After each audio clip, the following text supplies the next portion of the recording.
नमस्कार दोस्तों, आपका एक बार फिर से बहुत बहुत स्वागत है मेरे इस वीडियो में। मेरा नाम है राघव, आप देख रहे हो डीसीपी एजुकेशन। आज की वीडियो में हमें इनकम मेथड के न्यूमेरिकल स्टार्ट करने थे और पिछली वीडियो में हमने प्रिकॉशंस ऑफ इनकम मेथड ख़त्म किया था। सो अभी हम देखते हैं इसका एक न्यूमेरिकल जो कि रहा ये हमें स्टेटमेंट गिवन है जिसमें हमें पहले तो निकालनी है हमारी डोमेस्टिक इनकम और उसके बाद निकालनी है हमें हमारे नेशन की नेशनल इनकम। सो डोमेस्टिक इनकम निकालने का फॉर्मूला जो कि मैंने आपको पिछली वीडियोस में बताया था, जो कि था हमारा income method is equal to compensation to employees plus operating surplus plus mixed income, और इसकी हेल्प से हमारी निकलती थी एनडीपी एट एफसी जो कि कहलाती है हमारी डोमेस्टिक इनकम। सो अगर हम बात करें इस मेथड की तो हमें पहले तो निकालना है स्टेटमेंट में डोमेस्टिक इनकम जो कि हमारी डायरेक्टली इस मेथड को अप्लाई करके निकल आएगी। सो अब हम इस मेथड को सॉल्व करते हैं। तो पहले हमें इसमें देखना है कंपनसेशन टू एम्प्लॉयज़ को। तो क्या ये हमें स्टेटमेंट में डायरेक्टली गिवन है? जी नहीं, कंपनसेशन टू एम्प्लॉयज़ हमें डायरेक्टली गिवन नहीं है, लेकिन उसके कंपोनेंट्स ये हमें स्टेटमेंट में गिवन है। तो हम पहले कंपोनेंट्स की हेल्प से कंपनसेशन टू एम्प्लॉयज़ निकाल लेंगे। तो कंपनसेशन टू एम्प्लॉयज़ में क्या आता था, ये मैंने आपको पिछली वीडियो में बताया था। तो उसमें बेसिकली आती थी हमारी wages and salaries, payments in kind, retirement pensions and एक लास्ट होता था, वो होता था हमारा employer contribution to social security. ये 4 फैक्टर्स आते थे हमारे कंपनसेशन टू एम्प्लॉयज़ में। जिसने वो वीडियो नहीं देखी तो आपको नीचे लिंक में डिस्क्रिप्शन में लिंक मिल जाएगा, आप वहाँ पे जाके पहले वो वीडियो देख लो ताकि आपको ये न्यूमेरिकल सॉल्व करने में काफ़ी ईजीनेस होगी।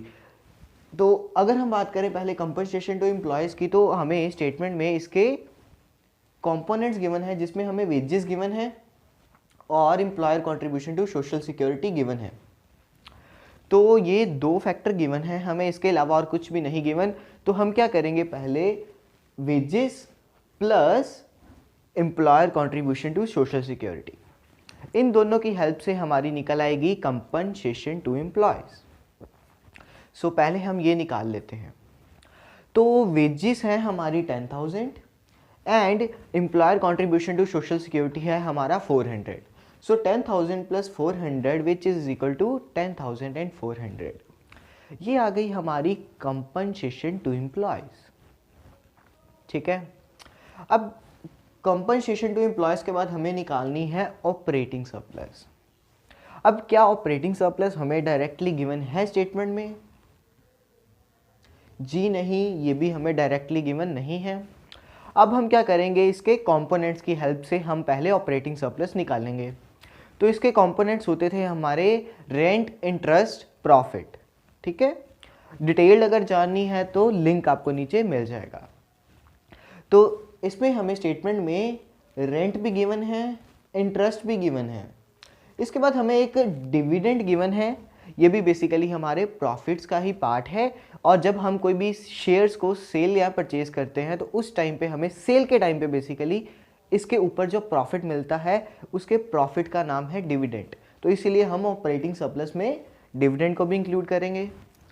और इसमें एक और चीज़ आएगी, वो है अनडिस्ट्रीब्यूटेड प्रॉफिट। जो कंपनी ने प्रॉफिट अर्न किया लेकिन उसको डिस्ट्रीब्यूट नहीं किया गया, तो इसमें अभी ये भी चीज़ आएगी। तो इन 4 चीज़ों की हेल्प से हमारी निकलेगी ऑपरेटिंग सरप्लस। सो इसकी वैल्यूज़ हैं हमारी 5,000, 400, 3,000 एंड 200। और जब हमने 5,000, 400, 3,000 एंड 200 को प्लस किया तो इसकी वैल्यू आई हमारी 8,000 and 600। This is our operating surplus.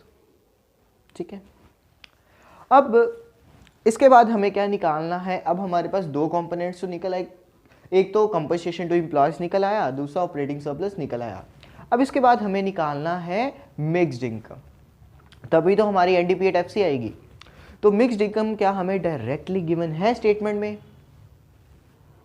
Ji yes, ये हमें डायरेक्टली गिवन है स्टेटमेंट में। तो हम क्या करेंगे, क्योंकि अब ये हमें डायरेक्टली गिवन है तो हम इसकी वैल्यू को एग्जैक्ट उठा के फॉर्मूले में लिख देंगे। अब इसकी वैल्यू है 400, तो हमने यहाँ पे लिख दिया 400। तो हमारी ये जो स्टेटमेंट बनी, ये जो हमारा मेथड में जब हमने वैल्यूज़ लिख दी, तो जब हमने इसका टोटल किया तो वो हमारा आया 10,400 प्लस 8,600 तो प्लस 400। अब इन तीनों का हमारा टोटल आया, तो इसकी टोटल की वैल्यू आई हमारी 19,400।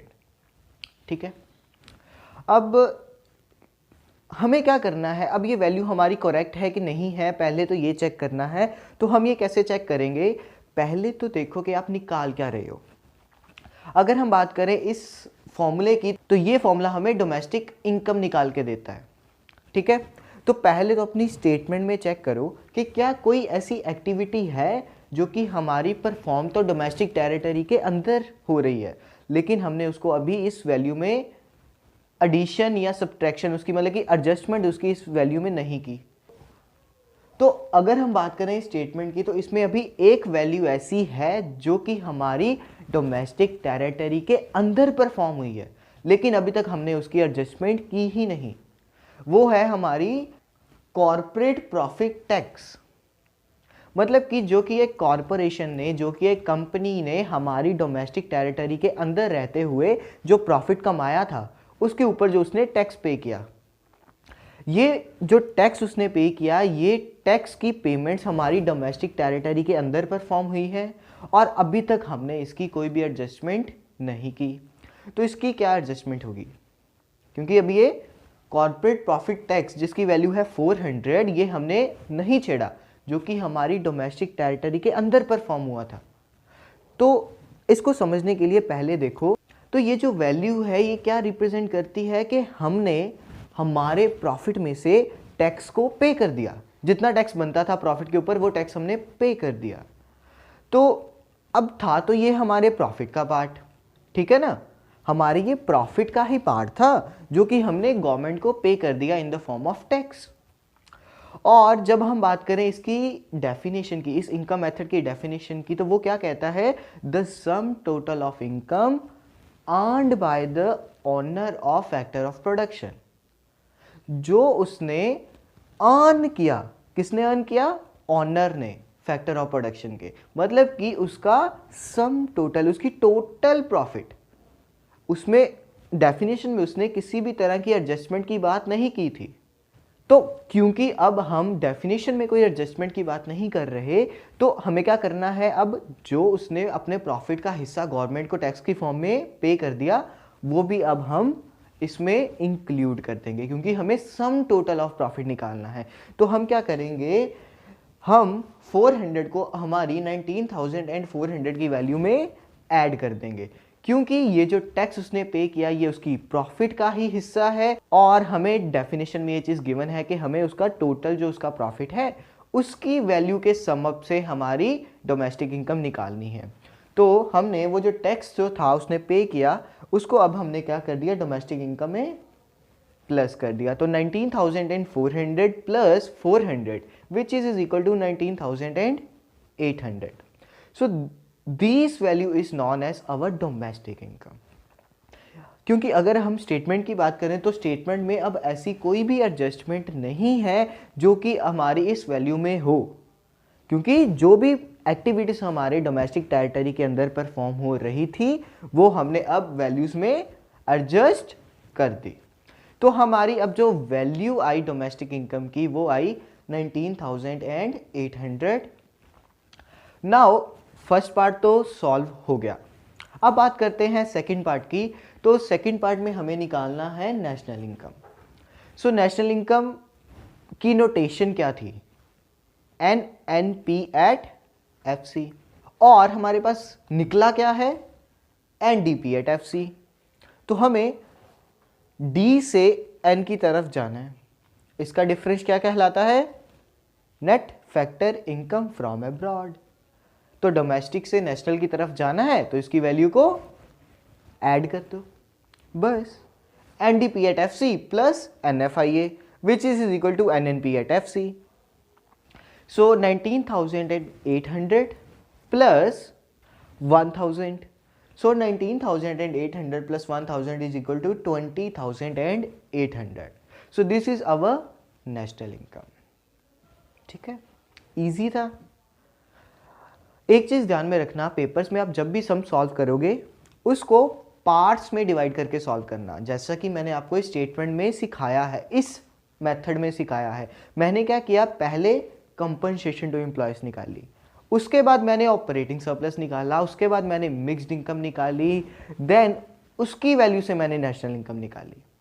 अगर आप बुक्स की बात करो तो बुक्स में बेसिकली एक साथ इकट्ठा प्लस किया हुआ है. अगर आप कई बुक्स देखोगे तो उसमें क्या है, सीधा ही मिक्स्ड इनकम को प्लस कर दो, मिक्स्ड इनकम को, वेजेस को, इंटरेस्ट को, डिविडेंड को, प्रॉफिट को, सभी को एक साथ प्लस किया हुआ है. तो उसमें बहुत प्रैक्टिस की ज़रूरत है, लेकिन उसमें गलती होने के चांसेस थोड़े ज़्यादा हैं. अगर आप इसको पार्ट्स में डिवाइड करके सॉल्व करोगे तो आपको कन्फ्यूज़न भी कम होगी, दूसरा सम की जो वैल्यू आएगी वो भी करेक्ट आएगी. तो आप कोशिश करना कि जिस वे से मैंने आपको इस वीडियो में सिखाया है उस वे के साथ करो. सम को कैटेगराइज कर दो, पहले कंपनसेशन टू एम्प्लॉयज निकालो, उसके बाद ऑपरेटिंग सरप्लस, उसके बाद मिक्स्ड इनकम, इसकी वैल्यू से आपको एनडीपी एट एफसी मिल जाएगा और उसके बाद आप नेशनल इनकम निकालो. इजी भी है, समझ भी आएगा और जो एग्जामिनर इसको चेक कर रहा होगा उसको अट्रैक्टिव भी लगेगा. सो ये चीज़ अब आप ध्यान में रखना, ये आपको पेपर्स में बहुत काम आएगी. सो अभी आज के लिए बस इतना ही. आप इसके सम्स खुद ट्राई करो और जहाँ पे आपको दिक्कत आती है नीचे कमेंट सेक्शन में वो लिख दो और उसके ऊपर मैं सेपरेट से एक अलग से वीडियो बना दूंगा. So thank you very much guys for watching this video. हम मिलते हैं आपको अगली वीडियो में एक्सपेंडिचर मेथड के साथ. अभी आज के लिए बस इतना ही. Bye bye, take care.